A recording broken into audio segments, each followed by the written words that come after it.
Your family, your health, our passion. This is Family Practice with Dr. Jeffrey Fox, sponsored by Family Practice Associates of Lexington, PSC. Visit us at fpalex.com and like us on Facebook. Welcome back. This is our community resource section, and my next guest is Christina Smith, who is Executive Director of Seedleaf, and Haley Adams-Obanoff, who is the garden manager. I use seed and I use garden, so what you do must have something to do with growing stuff.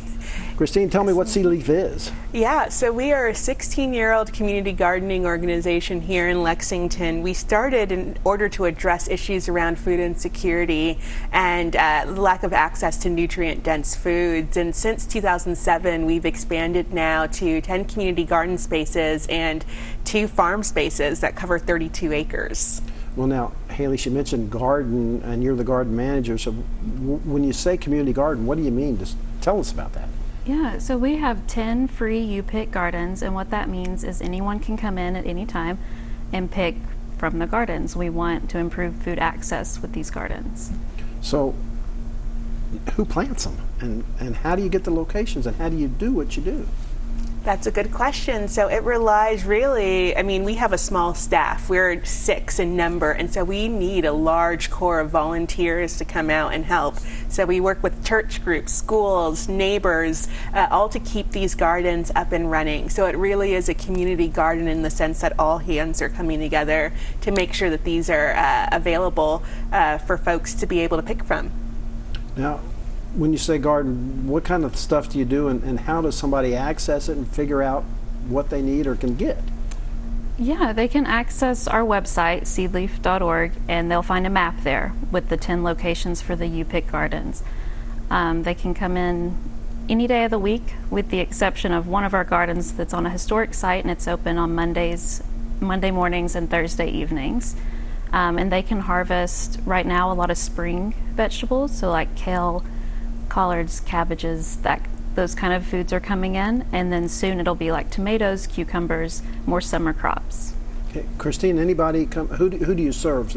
Central Kentucky, Eastern Kentucky, anybody? So we are primarily located in North Lexington, and that's just because the data that we had when we began showed that that was the area of town where there were a lot of people who were lower income, who had more difficulty getting to a fully stocked grocery store. So in these communities, there were usually small corner marts, but usually they kept things like, chips or sodas and so on. So the gardens were a way to supplement that and say, in addition to what you can get there, if you can't make it to a grocery store, you can come into a garden space and, get some extra vegetables for your weekly meals, for example. But we are primarily located in North Lexington and serving that community. However, anyone from anywhere can come into a garden space. So we get people who visit from out of town, who used to grow up in some of the neighborhoods where we work, saying, I didn't know this existed. Where did this come from? And so we really are an organization that welcomes anybody and everybody, because everyone has the right to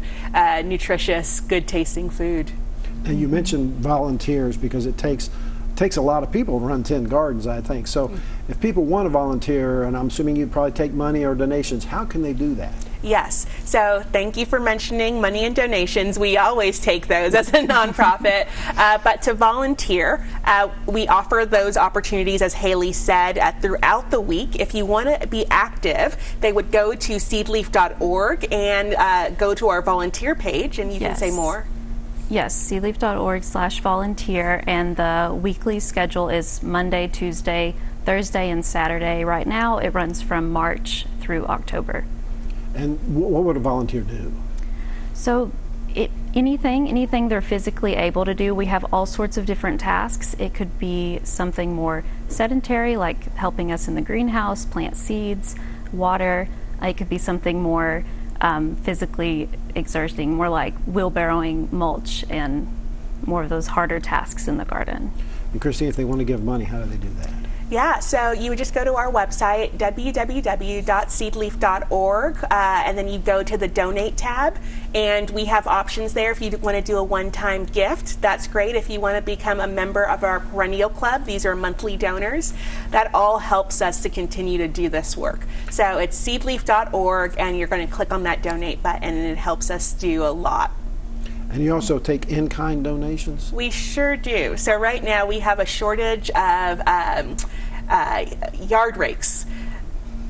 Yes. Yes. Okay. So if anyone has not a yard rake, a hard rake. Sorry, my Okay. brain blanked. But if you have a rake in your garage or shed and you don't want it, you haven't used it in ages, please bring it to us, because over time our tools break through lots of volunteer use, or they somehow will walk off and find new homes. So we always need to be replenished. That's great. We thank you for coming in. Thank you for what you do.